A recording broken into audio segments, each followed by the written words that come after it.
So true greatness. True greatness. What images does that conjure up whenever you hear those words? So this morning, I'd like to make the case that each and every one of us can experience true, legitimate greatness in our lives, but only when we're completely emptied of ourselves and of our own pursuits. So, good morning, River Church. Both those that are here this morning and those that are live streaming. My name is JT. I have a wonderful wife and 3 children that are over here. Children, they're 17, 14, and 12 now, but we are a part of River, but we live in Southeast Asia, and we work for a small nonprofit called CSI under the International Mission Board. So we're only able to drop in here just a few times every couple of years. And this particular season of life, this time, we're actually here longer, and we're here until possibly November or December. So if we haven't met you yet, please come by and introduce yourself. We'd be happy to talk to you. And if you're the slightest bit interested, I'm going to warn you too, just ask us a little bit about Cambodia, and our whole family will talk your ears off for the next couple hours about the people there, the ministry we're a part of, the culture, the food, the places that we love. And so, yeah, please take the time to meet us. And first, I just want to thank you guys, too. Thank you to River Church for your prayers for us as we continue to minister overseas. And thank you just for welcoming us and having us be a part of the body here while we're here in the States. But so today, I am not actually going to talk about Cambodia. I'm not going to talk about missions. Here at River, we've been following a story, or the story, if you will.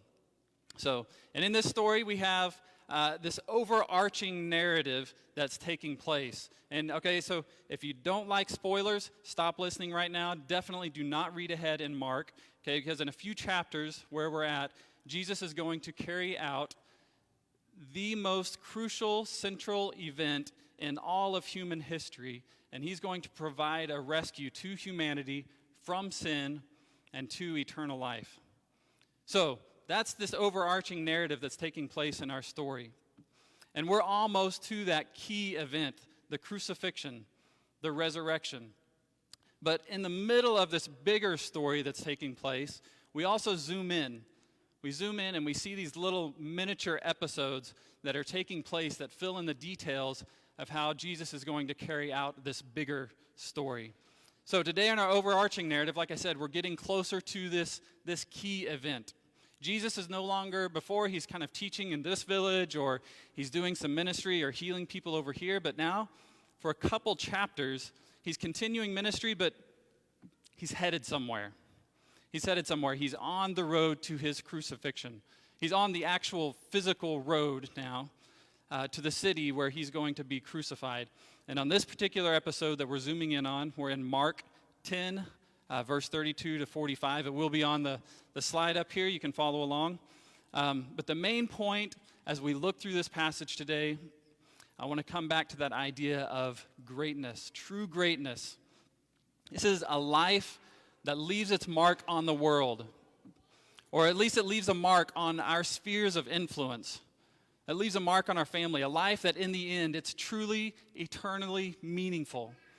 Each and every one of us can have that kind of greatness in our lives, but only when we are completely emptied of ourselves and of our own pursuits. And that's the main thing I hope that we understand today. And at the end of our time, we'll actually finish out seeing that we can't even get to that point in and of ourselves. We need Christ.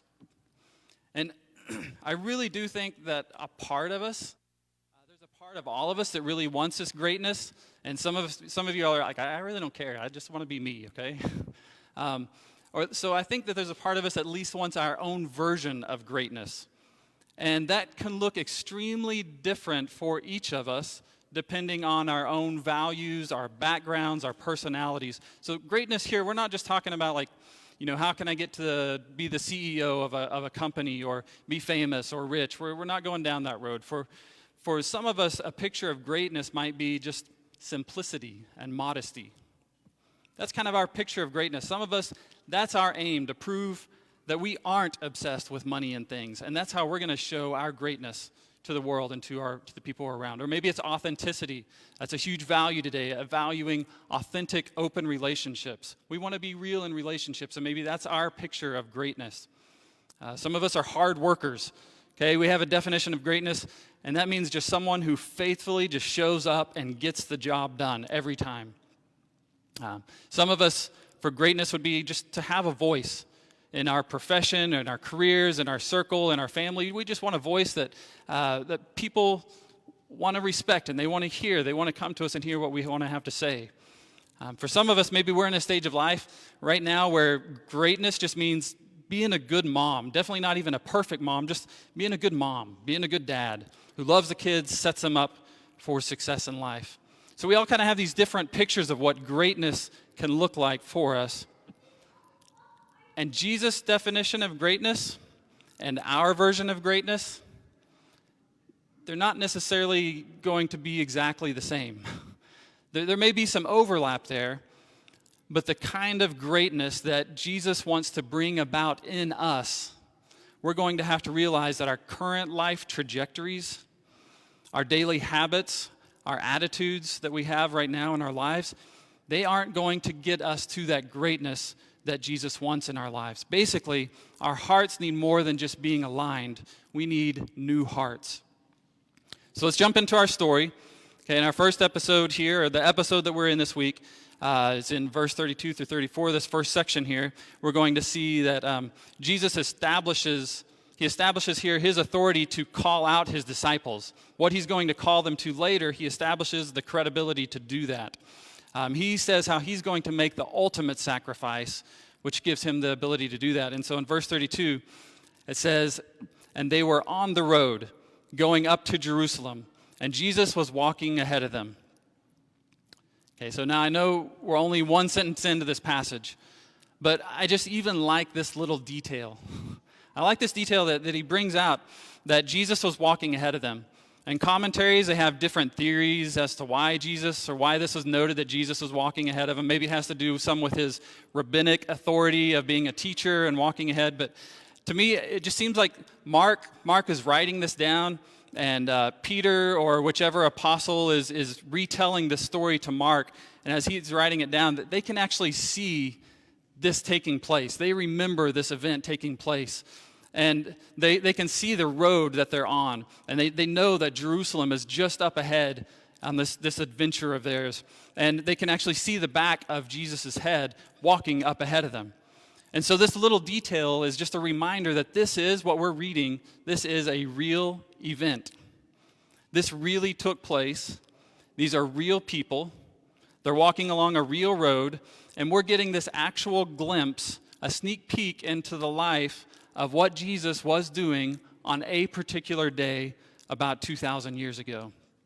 So they're on the road going up to Jerusalem. Jesus was walking ahead of them, and they were amazed. Those who were followed were afraid. And taking the 12 again, he began to tell them what was to happen to him, saying, "See, we are going up to Jerusalem, and the Son of Man will be delivered over to the chief priests and the scribes, and they will condemn him to death and deliver him over to the Gentiles." So we see here that Jesus is describing his upcoming betrayal and the death that's going to take place whenever they arrive at Jerusalem. And at this point, Jesus' description of what's going to happen to him gets incredibly detailed. In verse 34, he says, "And they will mock him, and they will spit on him, and flog him, and kill him. And after 3 days, he will rise." So a lot of the time, I feel like as we go through the Gospels, the disciples get a really bad rap from us. We always feel better about ourselves whenever the disciples make these different blunders and mistakes in life, and it makes us feel good about our mistakes in lives. Well, here, this time, 1 point for the disciples. Okay, they get this one right.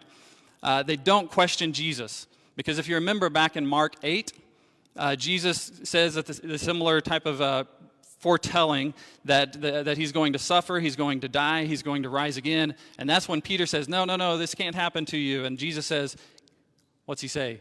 "Get behind me, Satan." So they're catching on. They're catching on. I guess none of them wanted to be called Satan this time. So they're getting it. They're growing. They're figuring out what's going on. Kind of. Okay, because that brings us to our first point in this lesson. And the first point I want to make from this message as we look at the disciples is for us to check the heart behind our ambitions. Check the heart behind our ambitions. And here we're going to see the presumptuous and self-centered request of James and John. Verse 35 says, "And James and John, the sons of Zebedee, came up to him and said, 'Teacher, we want you to do for us whatever we ask of you.'" Did you all catch that? Did you catch what they just said to Jesus? Have you ever caught the weight of that whenever you're reading? I mean, I just wonder, how did they even get the nerve to say that to Jesus? So James and John, if you remember, way back in Mark 3, James and John were given the nickname Sons of Thunder. So we never actually get this full explanation as to why Jesus gave them that name, but this verse might give us a clue. Okay, I was just thinking through the situation, and sorry, this is an absolutely ridiculous illustration, but just humor me, please. I was thinking about what this would look like today if the Sons of Thunder, they tell Jesus, "We want you to do whatever we ask of you." So they say, "We want you," they call this out and they say this to Jesus. The other disciples are off over on the side. They hear John and James, they say this, and Peter, he's scrolling through Instagram or whatever, and all of a sudden he hears John and James say this. He's like, "Did you just hear what the Thunder Brothers just asked of Jesus?" And then all of a sudden, Thomas, he sends back a face palm to Peter, an emoji, right? Really? Did they just really ask Jesus, "We want you to do whatever we ask"? Okay, this is a ridiculous illustration to show how ridiculous this statement is to Jesus. But how far off does it sound from our prayers?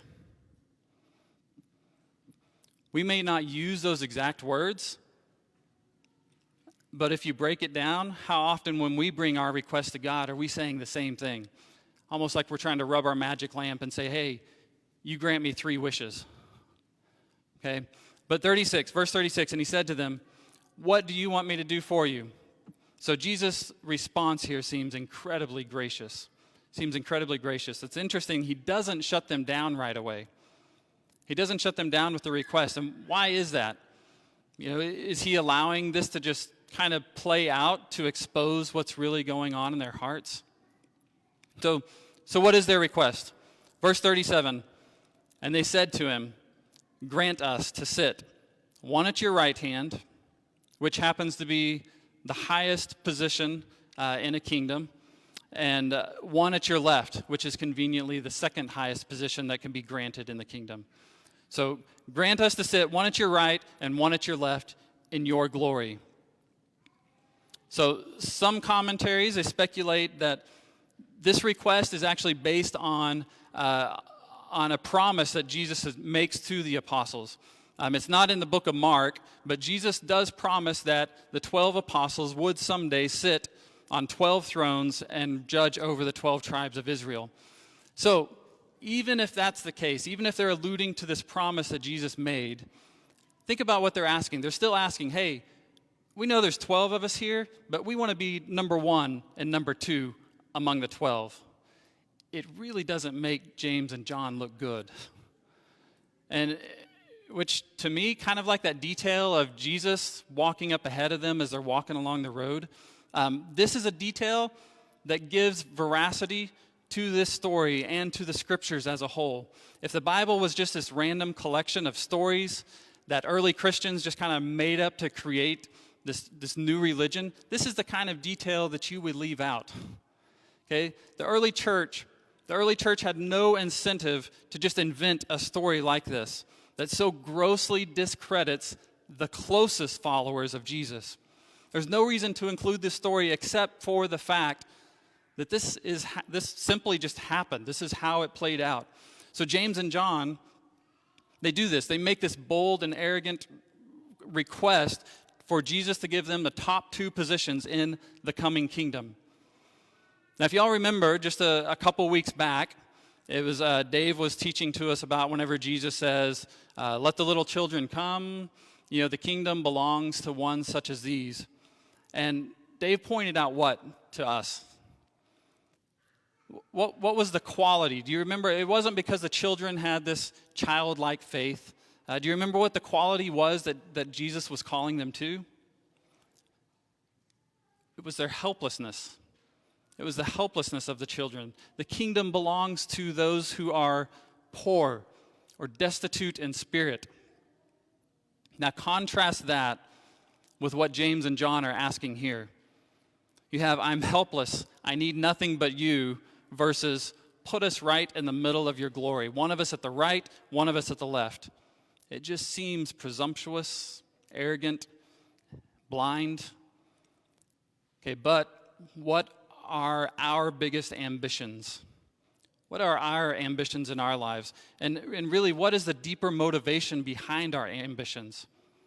Are we wanting glory, just like James and John? Like we want our social circle, we want our work circle, or we want our family to know how well we just have it all together?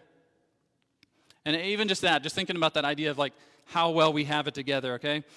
This idea of having it together, some of us, that's what we want. We want to put that kind of image forward to those that we're around. That's our aim, or that's kind of our greatness, is that we have it together. But some of us, we really know how to play the game as Christians really well. And we know that good Christians, we know that it's even better to say that we don't have it all together than it is to try to fake having it all together. So if that's us, if that's our heart, just like James and John, it's all about pursuing our own glory. Look how amazing I am. That I'm not all together, okay? And we're just trying to create this image of who we are. So what's our ambition? And what's the heart behind our ambitions? What are we trying to present to other people? The disciples here, they're literally following Jesus, and their hearts got off track. And suddenly, in their hearts and in their ambitions, they're asking for the power positions in the kingdom. So, one, we check the ambitions. What's the heart behind our ambitions? And then two, assess where these ambitions and these desires have brought us. Assess where these ambitions and these desires have brought us. Where has it brought you? Where are you really right now? Jesus begins to explain here that James and John, they don't realize what they're asking. So, I'm sorry, I know there's only going to be a handful of people that are going to catch this reference, but I can't avoid, every time I read verse 38, my mind instantly jumps to an 80s movie classic, where there is a certain Spaniard speaking with a very thick Spanish accent, which I won't try to replicate, and he says, "You keep using that word. I do not think it means what you think it means." Okay, verse 38, Jesus said to them, "You do not know what you are asking." You do not know what you're asking. Spaniard translation, for the few of us that followed the reference, I do not think you are asking what you think you are asking. He continues, are you able to drink the cup that I drink, or be baptized with the baptism with which I am baptized? He says, you don't know what you're asking. You don't know what you're asking. And I wonder, how often is that the case for us? In our prayers, we ask something of God, but without really, if we're honest about it, we're not really seeking God. We're seeking answers. We're seeking results. We're seeking what we want. And then in our ambitions, when we're not immersing our lives in trying to know and follow God's will, then without the perspective of the situation that God has, we don't have the full picture. We don't know what we're asking. And that's what Jesus tells the disciples here. He says, you don't know what you're asking. The cup, are you able to drink the cup? And by Jewish custom of that time, the cup represented fate. It represented inevitability, and particularly to suffering. So are you able to drink the cup of suffering that's going to come in Jesus' life? Are you able to be baptized like me? The baptism here that Jesus is alluding to, he's probably speaking of his upcoming death. Are you able to be baptized with that baptism? So what's their reply? Okay, remember, he is talking to the sons of thunder. Verse 39, and they said to him, "We got it, boss. Okay, we are able. We can do it." And Jesus said to him, "The cup that I drink, you will drink. And with the baptism with which I am baptized, you will be baptized." So here I have some mixed thoughts, some mixed feelings on James and John and their approach to this situation. They kind of thundered into the situation.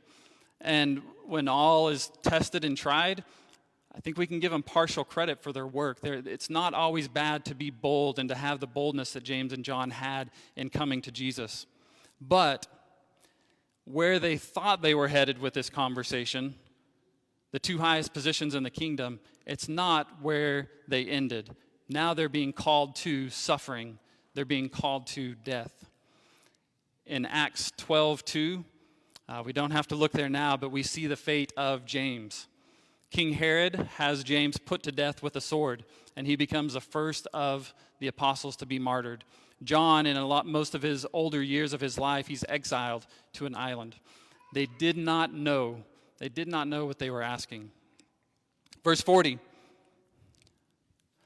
"But to sit at my right hand or at my left is not mine to grant, but it is for those to whom it has been prepared."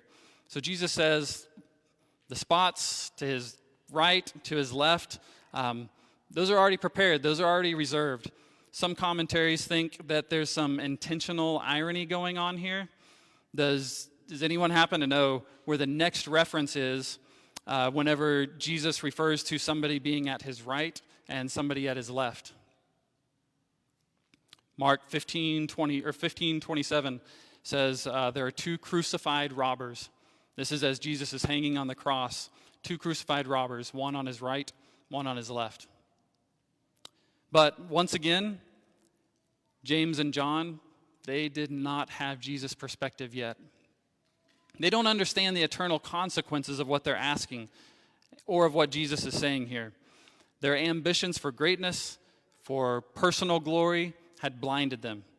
They did not know what they were asking. And look how the other disciples reacted.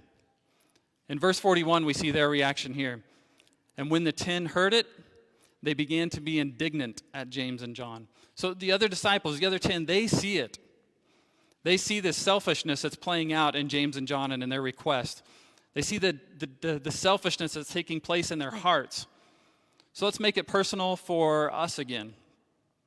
For our own ambitions, what path are we on right now? So if our first point was to look at the heart behind our ambitions, so now where has that heart led us? And how far off the path have we wandered without even realizing it? What are the kind of things right now that we're asking of God where if Jesus were to appear in the middle of our prayers, he would look at us directly and say, "You don't know what you're asking"? How do our requests, our ambitions look from Christ's perspective? So that brings me to the next portion, my next point, and the next portion of our story.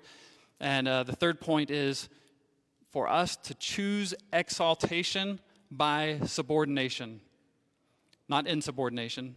Okay, hear that one correctly. Choose exaltation by subordination. You want greatness? Become the least. You want to be first? Become the last.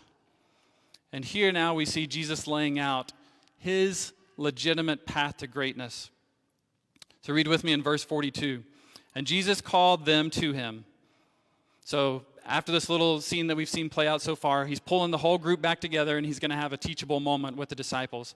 And he said to them, you know that those who are considered rulers of the Gentiles lord it over them, and their great ones, they exercise authority over them. But it shall not be so among you. But whoever would be great among you must be your servant, and whoever would be first among you must be slave of all. Now, Jesus points out the kind of leadership that they just kind of saw on a daily basis, the leadership of the culture at that time. And he says, it can't be like that among you. It can't be like that among you. But I do think it's interesting here. It is interesting here that he says, whoever would be great among you. It sort of implies that greatness isn't wrong to pursue. It's not wrong to have this ambition. It's not wrong to pursue greatness. We're just called to pursue the right kind of greatness with the right kind of heart and the right kind of manner. And Jesus lays that out for us. Jesus says, be a servant. Be a subordinate. Be one that has a lower status. Choose to have a lower rank than all the people around you. Choose to deprioritize your own desires to attend to the well-being of others. And I just want to stop right there, and here's one where we can just make our own personal application for today. What's your agenda, even just for today? We finish up here in 15, 20 minutes. We finish up.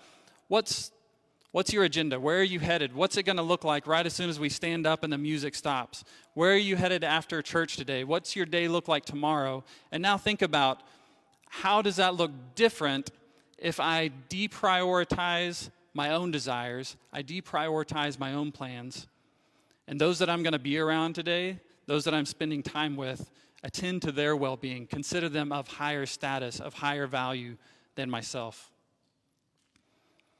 How good are we at this, really? How good are we at this, at assuming a lower status? Okay, Jesus calls us to be servants. Being a servant in the biblical times had a very different meaning than how we use the word servant for today, especially in church culture today. So in church culture, for the most part, it's good, right? It's good if you want to be the servant-minded one at church who kind of helps out with all the different things around the church. And so we're okay with being a servant now in 2020. But how do we respond when somebody actually treats us as if we are a lower status than them? When we are regarded as a subordinate, as a servant? How does that feel? How does that make our inner being kind of feel? Okay, I remember one work situation whenever I was in college. I was alongside a friend and a coworker, and we had this guy that, he just laid into us. He started yelling at us about all this stuff that he thought that we were supposed to be doing. And I'd never in my life, I'd never been treated like that and yelled at like that before. And I had no idea how to respond in that situation. So this is kind of there's some toxic elements in this example, so this illustration can only go so far. But this guy, he regarded me and my friend as the lowest of subordinates in that workplace. I didn't really care for how that felt. I didn't want to be regarded as a servant. I didn't want to be regarded as the lowest one in the room at that time. So we like being considered humble. We like to be considered servant-like. But how do we feel when it really comes to being regarded as having a lower status among those around us?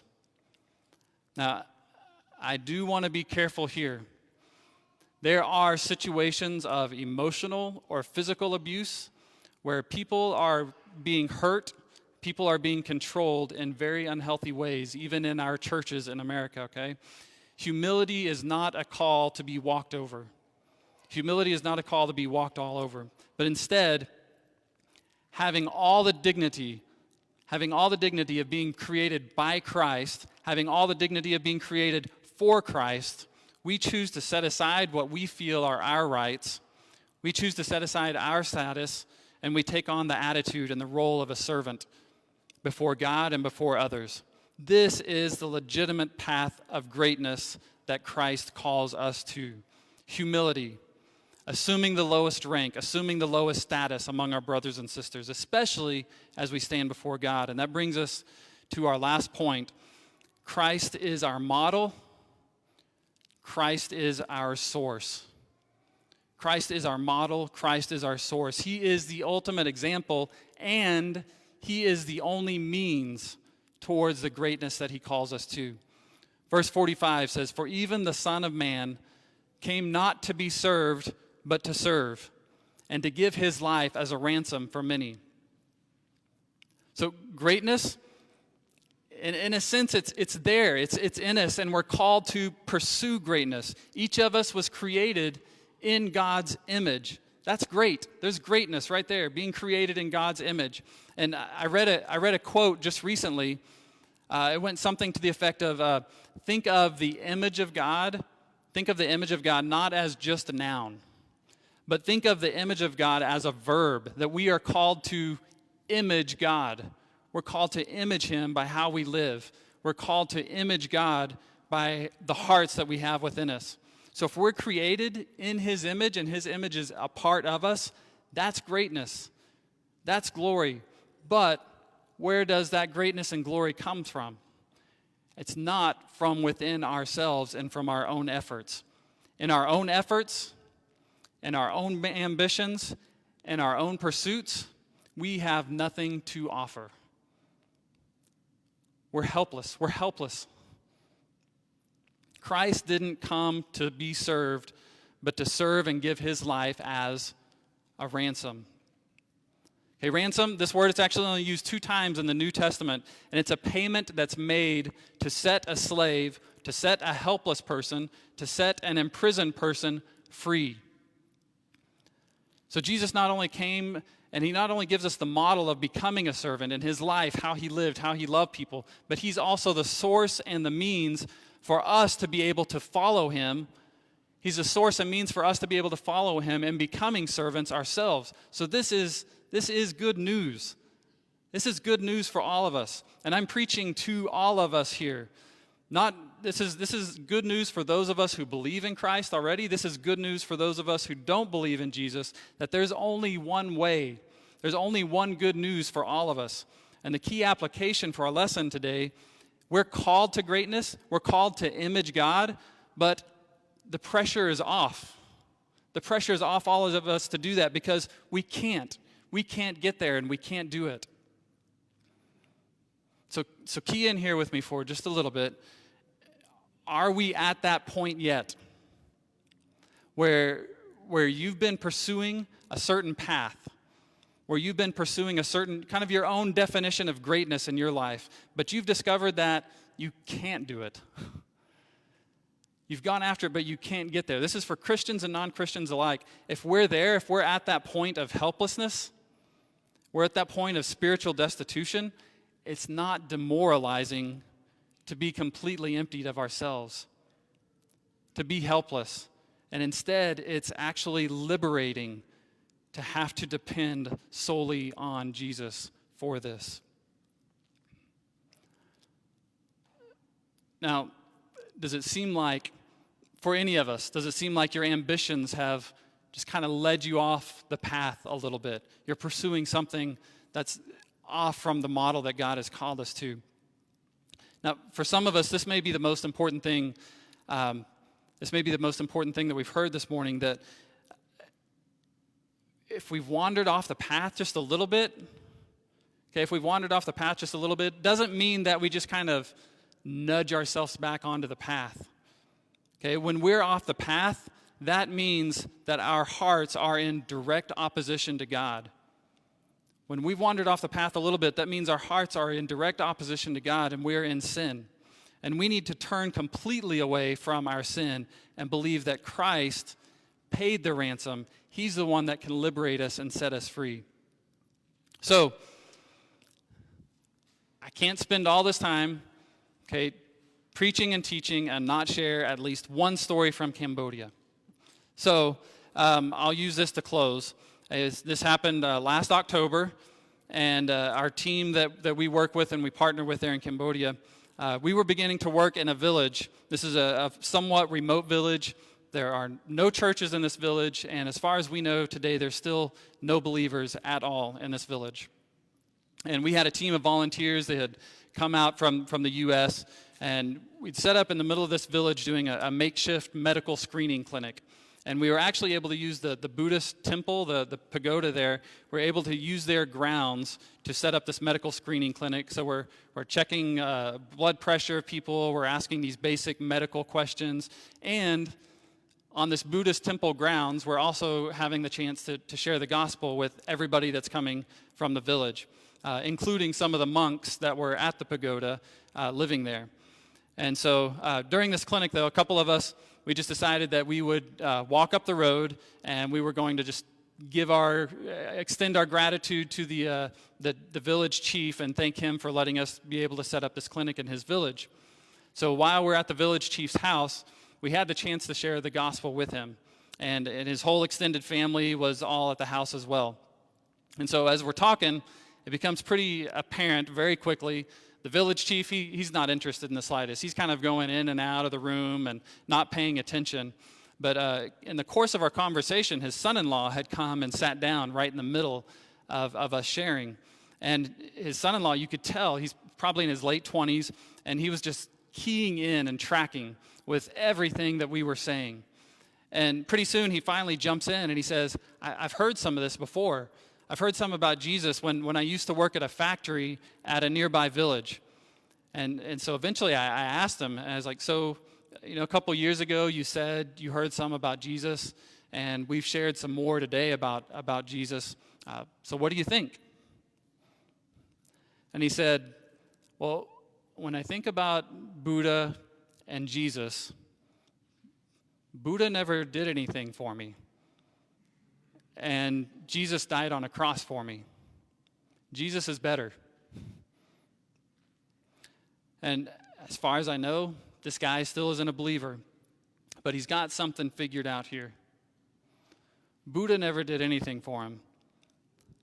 Our ambitions, our goals, our pursuits, those are our gods. They haven't done anything for us. Jesus did die on a cross for us. He paid for our freedom. He paid to liberate us, and Jesus is better. I'm going to ask the worship team to come on back up and lead us in a time of worship.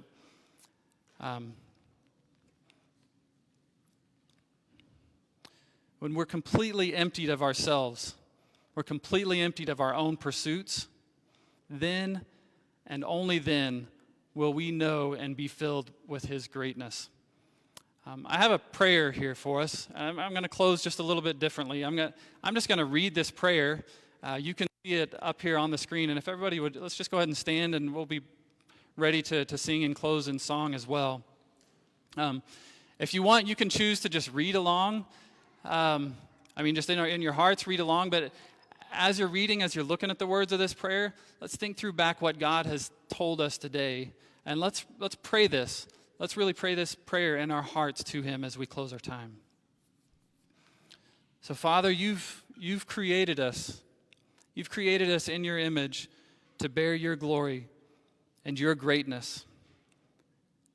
But in our sin, our hearts tend to wander from reflecting your goodness. We fall so short of what you deserve. Help us to see, Father, where our hearts have deceived us and led us. And today we recognize that we are helpless before you. We rely on you to turn us from our sinful desires and to enable us to trust in you and you alone. Father, give us hearts of humility that live only to know, to serve, to love, and to glorify you. We ask this in Jesus' name.